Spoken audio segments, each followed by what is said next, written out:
And we're now going to hear from Doug Meeker, CEO and founder of 3R Behavioral Solutions, the developers of Life Sherpa platform, which he'll speak about today. Doug, you're very welcome. Great, thank you. I'm going to go ahead and share my screen here, and give me one sec.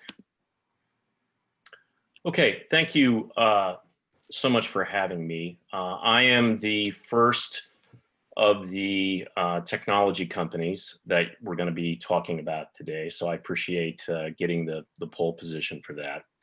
So first off, I'm going to tell you a little bit about the genesis of what Life Sherpa, where Life Sherpa came from, and then how we're using it, and then you'll hear from the rest of the panelists. So I'm going to start this by just giving you kind of the overall where this came from. This started, like many of you that are on this call and in the ecosystem, this started with my son. He's an 18-year-old senior today, but when he was about 12 years old, we were really dealing with major issues with executive functioning that were impacting his ability to function in school. And my background is in technology, so how are we going to deal with the issue of getting him to brush his teeth and getting him out on time? And that was the early beginnings of what eventually became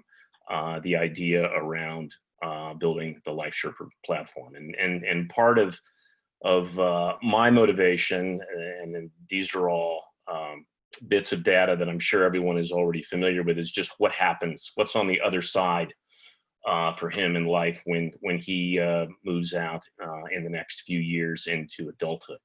And we've all seen these numbers, and that's exacerbated by the fact that probably in the next 10 years, we're going to see over 1 million people, at least in the US, entering into adulthood. And where are the opportunities going to lie? How are we going to prepare them for those opportunities, and so forth?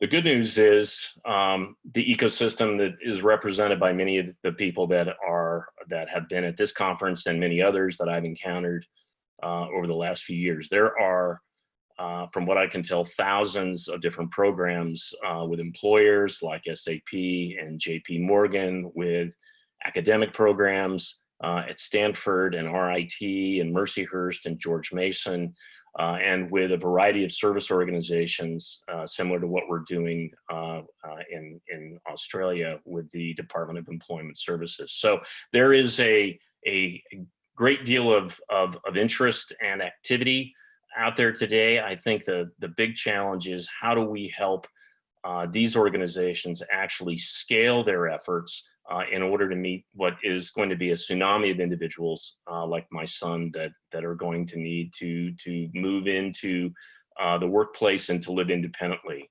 downstream. So we started with brushing our teeth, and we've moved to a point where we're really focusing on how we help these organizations scale their efforts. So I'm going to talk a little bit about what Life Sherpa is and how it works through the personas of 4 individuals that have been involved with our program over the last few years. This is Zach. Zach is he's a great kid. He's 22 years old. He loves Star Wars, baseball, and so forth. But he has a developmental disability, and that challenge is in terms of keeping him focused. And obviously his parents were worried about whether he was going to be just another one of those kids sitting on a couch playing video games for a good part of his life. But he was lucky. He was involved in one of the innovators that I featured on the last slide, the George Mason Life program here outside of Washington, D.C. in Fairfax, Virginia. And as another part where Zach was lucky is he was part of a research study that was testing how to use assistive technology to help him grow his independence skills, not only on campus, but also in the workplace. So now there's a good shot that Zach is going to be doing something productive instead of sitting on his parents' couch. This is Jake. And this is a composite because we can't use his real name, because Jake is now working in cybersecurity in Australia. And Jake is a another one of these brilliant young men and women that we've talked about throughout the conference, but he has challenges in terms of dealing with anxiety. And Jake, like Zach, was also very fortunate to be a part of another innovative program. And this is I believe Michael Fieldhouse was on earlier today, but he was a part of the DXC Dandelion program in Australia, which is about helping people through and into high demand jobs. And Jake, like Zach, is also using assistive technology to help him overcome his challenges and be effective in his workplace. So obviously Jake and Zach have been utilizing a platform that we've developed over the last 3 years called Life Sherpa. And what Life Sherpa is it's a toolbox. It's a toolbox to build if you will, a digital scaffolding around an individual and using an organization's content to help them create a customized scaffolding, not only that uses the program's content, but also the specific needs of what that individual needs. So think personal coach that can be customized by organization and by individual. But the real key to what we're doing is not just in this set of tools, it's working with the innovators, many of who are a part of this conference, who are taking what we do and building out the innovations to support their program. For example, this is Robin Moyer. She was a program director at the Mason Life program where Zach was, and she was focused on research around how they use assistive technology to drive student progress. And one of her challenges was when we first started talking to them is that they had an app for every type of situation. There was an app for cooking and an app for this and an app for that, which meant you had different passwords, different usernames, different interface, data collection wasn't uniform across all of the applications. And we gave her a way to create a program which they specifically used for employment, where she could see the data, see what was working, and then customize the programs for people like Zach to ensure that they were successful. And later on in the presentation, I'm going to talk about some of the results from that study. This is Michael Fieldhouse. As you heard earlier, Michael is one of the founders of the DXC Dandelion program. And the challenge that they faced was really one of being too successful. They got demand from clients to be at a variety of locations, and at each of their locations in their original model, they had someone on staff that would support the individuals physically at that particular site. But as the program grew, they needed to find a way to support individuals at a multiplicity of sites where it didn't make sense to use to actually put an autism coordinator. So what we're doing for Michael and his team is a way to extend their support resources to locations where they can't be physically present. So a big part of our vision was, how do we create a platform that could address any number of use cases throughout the day? So how could we use the platform so someone could create their own life skills routines that they needed help with? How could we integrate that potentially with what they're doing at work? How we could help them drive more independent living. So a big part of our vision is how we do this across whatever use case that individual or that organization actually needs. And as part of that, we're creating a way digitally to connect these types of support circles. You may have a support circle at work. You may have a support circle at home. How can we leverage the ubiquity of mobile devices to help make that connection and how to scale support for that individual? So that's a big part of what we're doing within Life Sherpa. These are just some examples of what we're doing today. I talked a little bit about what we're doing for DXC as an employer. We're working with a college program here in the U.S. Called College Living Experience, where they're using the platform not only for residential housing support, but for tutoring support. And I'll go into more detail about that, but they're actually taking their methodologies and content and plugging them into the platform, and then we deliver them to the students when and where they need it. Another big initiative that we've got going right now is, again, through our friends at Untapped. We're working with the Australian Disability Employment Service to reimagine how job coaching could work. So think about, especially with COVID, how job coaches can better support the individuals that they've got in their caseload using virtual technology. So we just kicked that pilot off in Australia in the last few weeks, and we believe that's going to be a really important template for job coaching going forward with organizations that we're working with, like Best Buddies and others. I mentioned, one of the things that we found as we built out the platform is many of the organizations that we work with already have content, methodologies, evidence-based practices that they simply want to find a way to plug into a way to deliver to the people they support. This, for example, is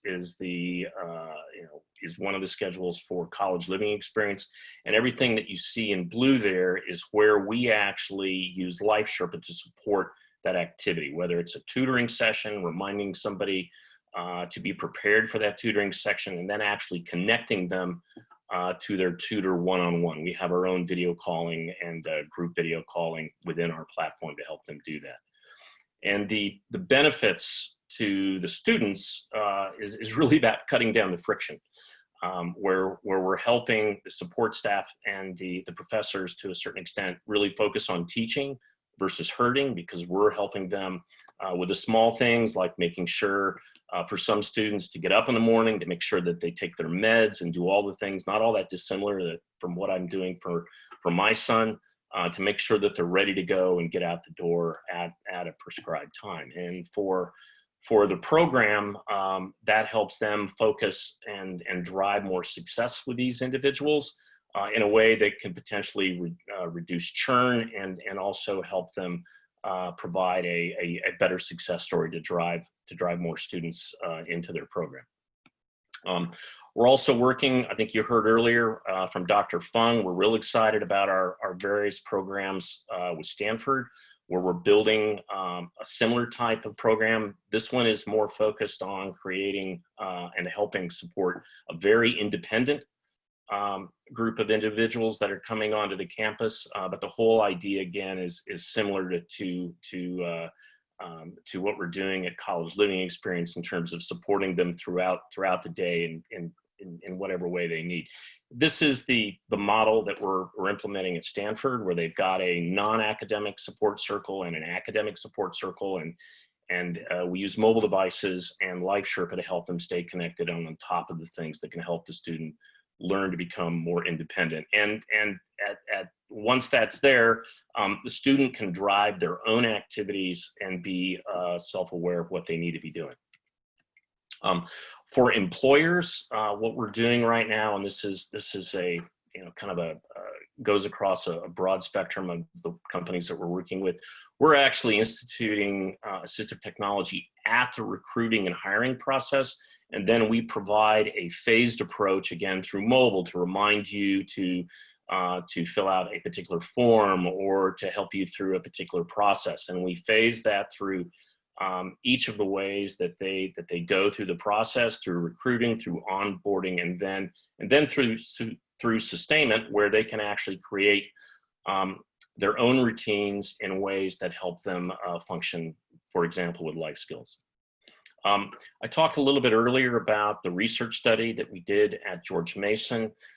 What we were trying to find was, could we use assistive technology to drive better productivity, increase independence? How, to a certain extent, could we phase out the job coaches having to be in the room? And could we make that work across a cohort versus a cohort that was getting one-on-one support? And we did this study in a way, and we were reasonably happy with the results. We saw gains in terms of receptive language and basic independence in the workplace. And I believe, just from my experience as a parent, a big part of this is we got the human prompter out of the room, which helped the student focus more, and they used Life Sherpa to help them make up for those deficits where they ran into a problem. So we're looking to do more studies, and that's one thing that I'm looking for, hopefully, through talking to groups like this. We're looking for more individuals that are interested in creating evidence-based practices that then we can help them deliver through our platform.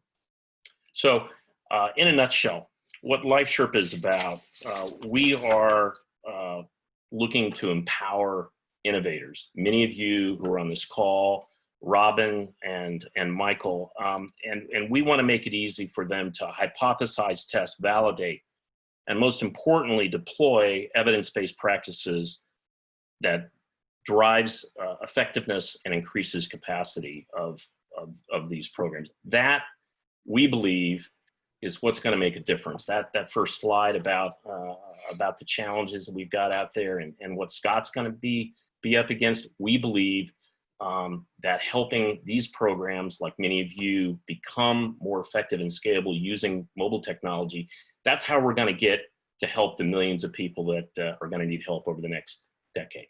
So thank you for your time today.